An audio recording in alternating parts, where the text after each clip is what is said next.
So good afternoon. So ESG and technology, this sounds like a great match, and I must say I'm a bit surprised that I can still show this slide this way. So in a way, there hasn't been this big development that you could expect for these two hot topics, ESG and technology. Part of that is probably a little bit difficult timing. There was, for example, one company that looked very promising, Silicon Valley style, that ran out of cash beginning of last year. But the other is also about strategy and use cases. So basically, what do we think at RepRisk about the right strategy for ESG technology and use cases? And we decided not to go for such an aggregator platform business, but we would like to leverage our technology to go deep and look into data. And data actually provides a lot of interesting opportunities, and it's really something that should be, how shall I say, brought to the next level with technology. So it's a good opportunity for disruption.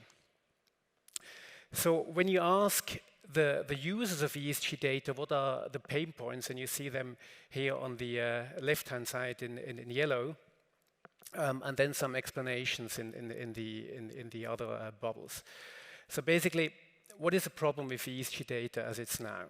The first thing is a lot of that is simply irrelevant or it's not reliable. So that's also a problem for many of the ESG tech companies. So how can you really use this data they produce or aggregate? Or is maybe Google in the end better if you want to find out what is the problem of the Okavango Delta with respect to ESG issues, for example. The other one related to that is transparency. So what is the methodology? What does it mean when a company says we are AI company, even using machine learning? So there's no transparency on the methodology, both for the very traditional players that are in this business for 15 years and simply collect, for example, company disclosed information. And there's no transparency, as I said, on the new players. Then another thing which is a big opportunity for technology-driven companies is coverage, because it's not so recent that basically an ESG provider just had coverage, for example, for 3,000 big listed companies, large caps.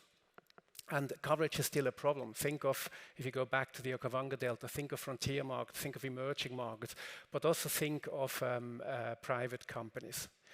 And then the last point is timeliness. Again, something to be disrupted with technology. And you find some other keywords in other areas. Maybe I've heard of aggregate confusion. That's basically when you collect all sorts of data points and then basically add them up. So you have maybe one measure of sustainability or ESG.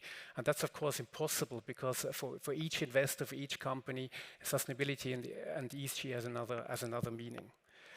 And another aspect on the upper side is the self-reporting I mentioned. If you want to know, for example, things that we have seen before about these Canadian companies doing business in a very sensitive area like the Okavango Delta, I don't think they necessarily report about all the problems. And the same, of course, if you think of labor issues, child labor, forced labor, that's something that you can disclose as a company. Same for bribery.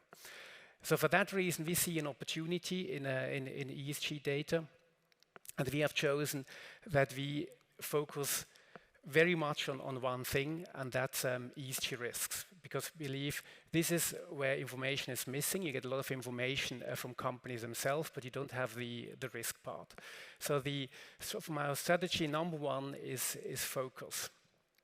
The second thing is to have the best technology. And the best technology, as I will explain in a second, it's not about that we can beat Google. We can't. But you will see very soon that it's about machine learning. A lot is about the training data, which also has to do with human annotation. And the third one is obviously not surprising, is full transparency. But let's first look at our focus. So we just look at ESG from a risk perspective. And why? Because we believe if you do that, the only interesting data sets are the ones from outside of companies, as I said, bribery, child labor, adverse impacts on biodiversity. Actually, we have biodiversity data. That's something you need to look at from an outside perspective. And then we also think that both for supply chain managers or for investors, but also for bankers or insurances and underwriting, you need daily updated data. And again, not so long ago, ESG meant usually yearly updating cycles, so that's pretty much unacceptable. And then we go for this combination of the human element and the human intelligence and the artificial intelligence.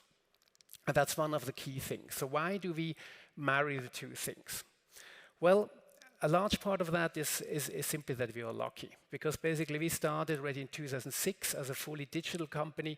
We had some artificial intelligence with sentiment analysis, with advanced Boolean filters. But basically what we did, and we calculated that we spent 1.7 million hours in doing that, is that we had our analysts doing the so-called annotation or labeling of data. So let's say you had a piece of information from an NGO report or from a print media or whatever that says, for example, that a company, let's say a palm oil producer, has very bad environmental practices or has bad safety measures in place, or that doesn't pay well or has slave labor or whatever. Then basically, let's say this information is in Indonesian Bahasa, then basically our analysts in the end get this piece of information, actually confirm this information. Yes, it's linked to this company, it's linked maybe to this project, it's in this country and this type of issue. And because we have done that for as I said, for 1.7 million hours, we have millions such documents which are fully labeled. And the fully labeling allows what machine learning people call training data sets. So basically we can feed the very best algorithm that we have thanks to Google and other providers with the best training data sets, which means we have razor sharp metrics and a way to identify documents that matter in actually 23 languages. So this is basically the second pillar of our strategy, that we have the best technology available thanks to our huge advantage, which are all these labeled data, millions of documents and tens of thousands for each issue and under each language of these 23 languages that we cover.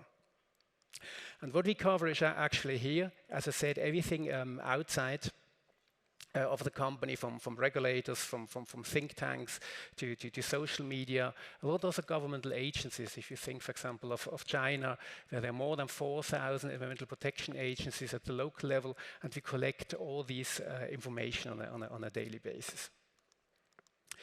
But there's one more thing, and this is about the transparency.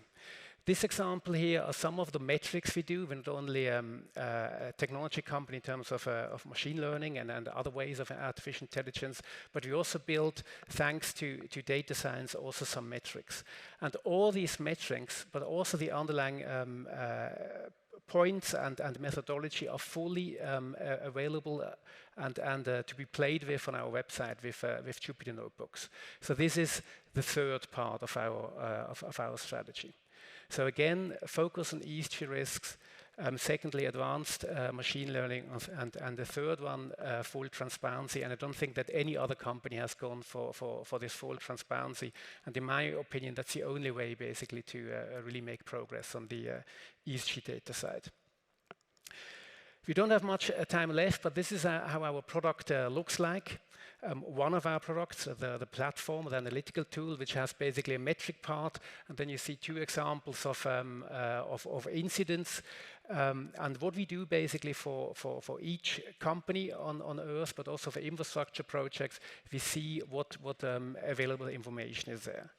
And the last thing I want to show you, just as a glance, as I said, we have more than 50,000 infrastructure projects, and what we come out with in February next year is actually also a way to link that to geospatial data, which basically allows us to see if an NGO says, okay, this, let's say, a drilling platform is next to a protected area, is that actually the case based on geospatial data? Thank you very much.